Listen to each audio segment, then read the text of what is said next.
जय हिंद। मैं सुनीता कुमारी आप सबका स्वागत करती हूँ आदर्शपुर एएस ग्रुप में। दोस्तों, अभी जो हाल ही में पश्चिम बंगाल में मिड डे मील प्रोग्राम को लेकर विवाद छिड़ा था, उसके बारे में आज मैं चर्चा करने जा रही हूँ। इसमें क्या था कि जो गवर्नमेंट सरकार बीजेपी सरकार थी, उसने सारा जो मिड डे मील का जो खाना था वो एस्कॉन जो संस्था है उसको दे दिया। तो एस्कॉन ने बोला कि हम अपनी थाली में क्या है, एग को ऐड नहीं करेंगे, एग की जगह हम सोयाबीन या अदर जो सप्लीमेंट होते हैं उनको हम डालेंगे। तो वहाँ के पॉलिटिशियंस, अदर अपोजिशंस ने कहा आप तो हमें एक शाकाहारी की तरफ रिप्लेस कर रहे हैं लोगों से। वो अंडा खाना चाहते हैं और आप उनसे एग खाना क्या कहते हैं छीन रहे हैं। तो ये गलत बात है। तो इस तरह से विवाद जो है बहुत ज़्यादा बड़ा, कोर्ट भी पहुंचा और इसका समाधान भी निकला। तो इसी के बारे में हम पूरी चर्चा करने जा रहे हैं कि जो पश्चिम बंगाल में एग का जो अंडे का विवाद था वो क्या था। बच्चों को जो भोजन दिया जाता था, पहले क्या था, सेल्फ हेल्प ग्रुप की सहायता से जो वहाँ के कर्मचारी होते थे या जिन्हें भी खाना बनाते थे उनको रोज़गार के तौर पे वो खाना बनाते थे बच्चों को। एफसीआई से ये अनाज लेके इस तरह से खाना जो प्रोवाइड किया जाता था। तो अब ये सारा सिस्टम हटा के एस्कॉन को दे दिया गया है। एस्कॉन इस खाने को क्या है, तैयार करेगा। देखते हैं पश्चिम बंगाल मिड डे मील अंडा विवाद है क्या आखिर। पश्चिम बंगाल सरकार ने 22 जून 2026 को पेश किया राज्य बजट में घोषणा की कोलकाता नगर निगम क्षेत्र के सरकारी और सरकारी सहायता प्राप्त स्कूलों में मिड डे मील तैयार करने और पहुंचाने के लिए एस्कॉन को शामिल किया जाएगा। जैसे मैंने स्टार्टिंग में बताया, इसे शुरुआत में पायलट प्रोजेक्ट के रूप में लागू करने की योजना बनाई गई। कोलकाता में ऐसे करीब 1800 स्कूल बताए गए जहाँ पीएम पोषण के तहत बच्चों को दोपहर का भोजन मिलता है।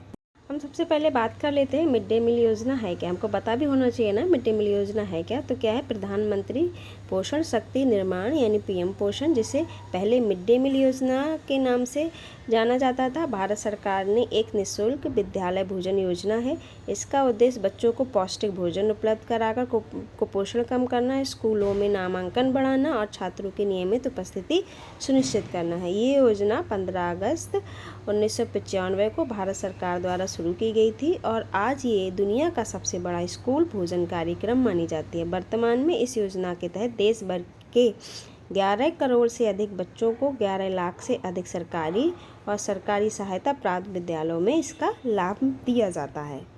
तो हमारे एग्ज़ाम के पॉइंट ऑफ व्यू से ये इम्पॉर्टेंट है। इसकी डेट 15 अगस्त 1995 को शुरू की गई थी। इस योजना का उद्देश्य क्या थे, हम उसको देख लेते हैं। कुपोषण और क्लासरूम हंगर कम करना। बच्चे घर से भूखे चले आए और उनको कुपोषण की कमी जो है उसको पूरी करना, और स्कूलों में नामांकन बढ़ाना। बच्चों को जैसे जब बच्चों का रुझान बढ़ेगा, अच्छा उसमें खाना मिलता है तो वो अपना नाम लिखवाएंगे और खाने के नाम पे ही सही लेकिन स्कूल में आएंगे। नियमित उपस्थिति और सीखने की निरंतरता बढ़ेगी। खाने के नाम पे स्कूल में रहेंगे और कुछ नहीं तो कुछ सीखेंगे ही। सामाजिक समानता व समरसता को बढ़ावा मिलेगा और महिलाओं को कुक और हेल्पर के रूप में रोजगार भी मिलेगा।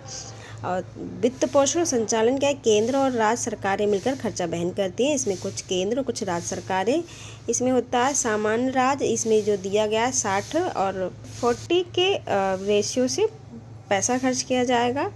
तो अनाज की खरीद जो है वो किससे की जाती है, वो एफसीआई के माध्यम से की जाती है।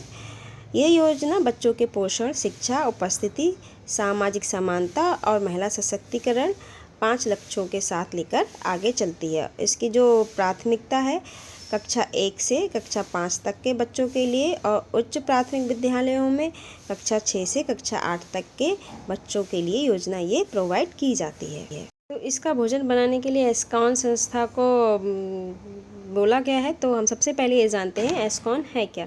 एस्कॉन का पूरा नाम है international society of Krishna consciousness. Hindi में इसे अंतर्राष्ट्रीय कृष्ण भावनामृत संघ और आम बोलचाल में इसे हरे कृष्णा आंदोलन कहा जाता है। इसकी स्थापना एसी भक्ति वेदांत स्वामी प्रभुपाद ने 1966 में न्यूयॉर्क में की थी। ये गौड़ीय वैष्णव परंपरा से जुड़ी एक अंतर्राष्ट्रीय धार्मिक और आध्यात्मिक संस्था है जो भगवान श्री कृष्ण की भक्ति, भगवद गीता के संदेश और हरे कृष्ण महामंत्र का प्रचार करती है। संस्था के मंदिर और केंद्र भारत सहित कई देशों में मौजूद है। एस्कॉन मंदिरों में पूजा, भजन कीर्तन, भगवत गीता का अध्ययन, धार्मिक प्रवचन और जन्माष्टमी तथा रथ यात्रा जैसे उत्सव आयोजित किए जाते हैं। संस्था आध्यात्मिक शिक्षा, पुस्तक प्रकाशन, भोजन वितरण और दूसरी सामाजिक सेवा की गतिविधियों भी इसमें चलती रहती हैं। तो ये भोजन वितरण के लिए भी ये प्रचलित। जैसे अभी हमने देखा बात की, उसी तरह से इसमें डिस्क्राइब किया गया है कि इसकी स्थापना 1966 न्यूयॉर्क में की गई थी और जो इनके संस्थापक थे AC भक्तिदास स्वामी प्रभुपाद। और वैश्विक प्रभाव पे उन्होंने विश्व भर में 900 से प्लस विश्व भर में, और 300 अरब इनकी जो थालियाँ हैं वो परोसी जा चुकी हैं, और 6000 वार्षिक उत्सव जिसमें ये बहुत सारी उत्सव ये मनाते हैं। इनका मूल मंत्र है हरे कृष्ण कृष्ण कृष्ण हरे हरे, हरे राम राम राम हरे हरे। इस महामंत्र के साथ आगे बढ़ते हैं। विवाद कहाँ से शुरू हुआ? एस्कॉन ने कहा मेन्यू में अंडा नहीं होगा। 24 जून 2026 को सामने आई एक रिपोर्ट में एस्कॉन के कोलकाता प्रवक्ता राधा रमण दास ने कहा कि संगठन द्वारा तैयार भोजन में अंडा शामिल नहीं होगा। उसकी जगह बच्चों को पनीर, राजमा, सोयाबीन, दाल और दूसरे शाकाहारी प्रोटीन दिए जाएंगे। संगठन ने दावा किया कि पोषण विशेषज्ञों की मदद से ऐसा मेन्यू तैयार किया जाएगा जो अंडे से मिलने वाले पोषण की बराबरी या उससे अधिक पोषण उपलब्ध करा सके। उस समय पश्चिम बंगाल के स्कूलों में सामान्यतः सप्ताह में एक दिन अंडा दिया जाता था। पहले एक दिन अंडा दिया जाता था, लेकिन अब इन्होंने मना किया। बाकी दिनों में चावल, दाल, आलू या सब्जी जैसे भोजन शामिल थे। कुछ स्कूल अतिरिक्त स्थानीय संस्थानों की मदद से कभी कभी मछली व चिकन भी उपलब्ध कराते थे। यहाँ से ये धारणा बनी कि एस्कॉन के आने के बाद बच्चों के भोजन में अंडा स्थायी रूप से हटा दिया जाएगा।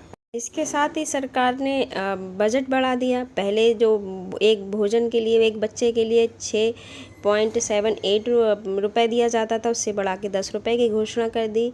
उच्च प्राथमिक कक्षाओं में ये राशि 10.17 कर दी, जिसे लगभग उसी स्तर पर रखा गया। सरकार का तर्क था कि अधिक बजट और एस्कॉन के केंद्रीकृत रसोई व्यवस्था में भोजन की गुणवत्ता, स्वच्छता और नियमित आपूर्ति बेहतर होगी, क्योंकि एस्कॉन में बड़ी बड़ी मशीनें बहुत व्यवस्थित तरह से खाना बनाती है और पैक होके सीधे आपको डिस्ट्रीब्यूट कर दी जाती हैं।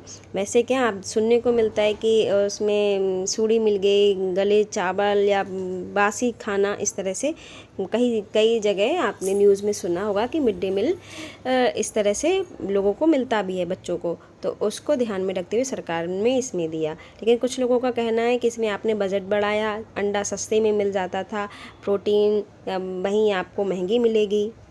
जैसे सोयाबीन, उसकी कॉस्ट ज़्यादा आएगी, तो आपके जो थाली है उसका रेट है, इसीलिए आप बढ़ा रहे हैं। तो इससे अच्छा है कि आप अंडा ही रखें, वो कम रेट में, और अमीनो एसिड्स सेल्स जो हैं वो सोयाबीन से उसमें ज़्यादा होते हैं, तो उसको ही आप रखें।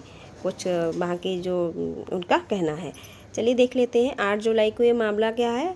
कलकत्ता के हाई कोर्ट पहुंचा। इस प्रस्ताव को चुनौती देते हुए कलकत्ता हाई कोर्ट में दायर एक याचिका वो दायर की गई कि ये बच्चों को अंडे से वंचित कर रहे हैं।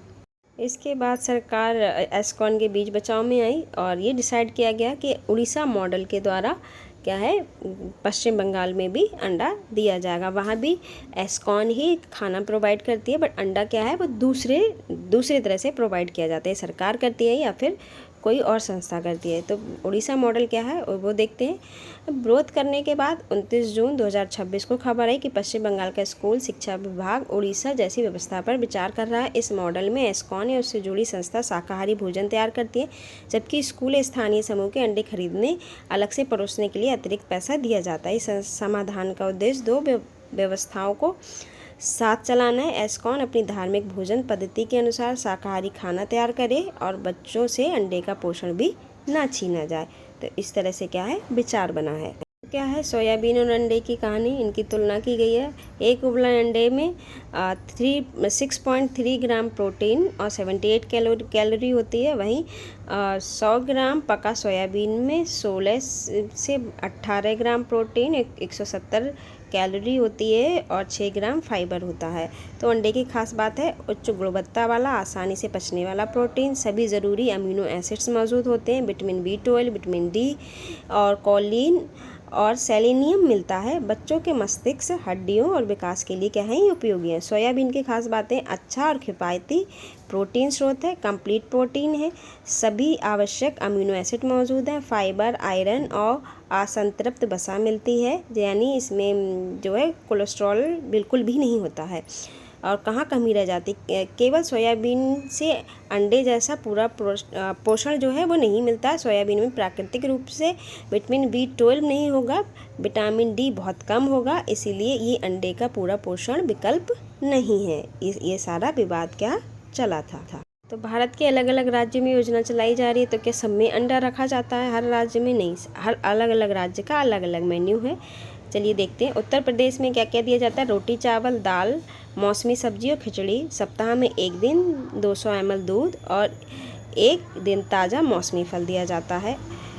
उत्तर भारत जैसे राजस्थान में सोमवार, बुधवार, शुक्र, शनिचर रोटी, दाल, सब्जी, मंगल चावल, दाल, सब्जी और गुरुवार को दाल, सब्जी वाली खिचड़ी और एक दिन फल, 6 दिन दूध और एक दिन स्थानीय व्यंजन भी शामिल किया जाता है। जो वहाँ का ट्रेडिशनल भोजन होता है उसको शामिल किया जाता है। जैसे कि हमने पहले कहा, ये प्राथमिक विद्यालयों में 1 से 5 तक के लिए और उच्च प्राथमिक विद्यालयों के लिए 6 से 8 तक के बच्चों के लिए।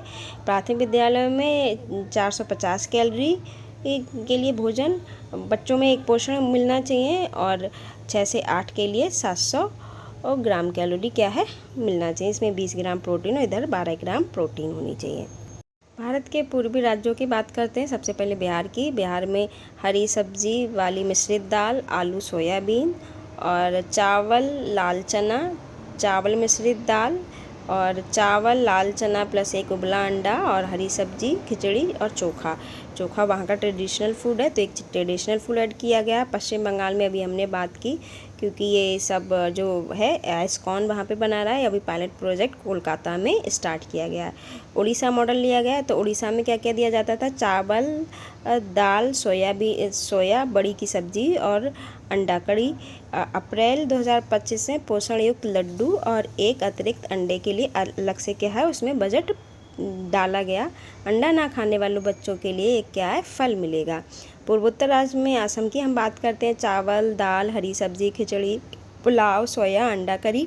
सामान्य रूप से सप्ताह में एक अंडा। चाय बागान, चापौरी क्षेत्रों में सोम और शुक्र को 2 अतिरिक्त अंडे। कुल 3 अंडे सप्ताह में असम में दिए जाने। कुछ क्षेत्रों में रागी, स्वस्थ पेय और मिलेट जो व्यंजन होते हैं वो दिए जाने। इसी तरह से अलग अलग राज्यों में भी उनकी अलग अलग व्यवस्था, अलग अलग मेन्यू है और जो उनका एक ट्रेडिशनल फूड है उनके क्षेत्र का, उनके राज्य का, वो उसमें ऐड किया गया है। क्या मिड डे मील से बच्चों का पूरा पोषण हो जाता है? देखते नहीं, केवल मिड डे मील से बच्चों को पूरे दिन के पोषण ज़रूरत पूरी नहीं होती।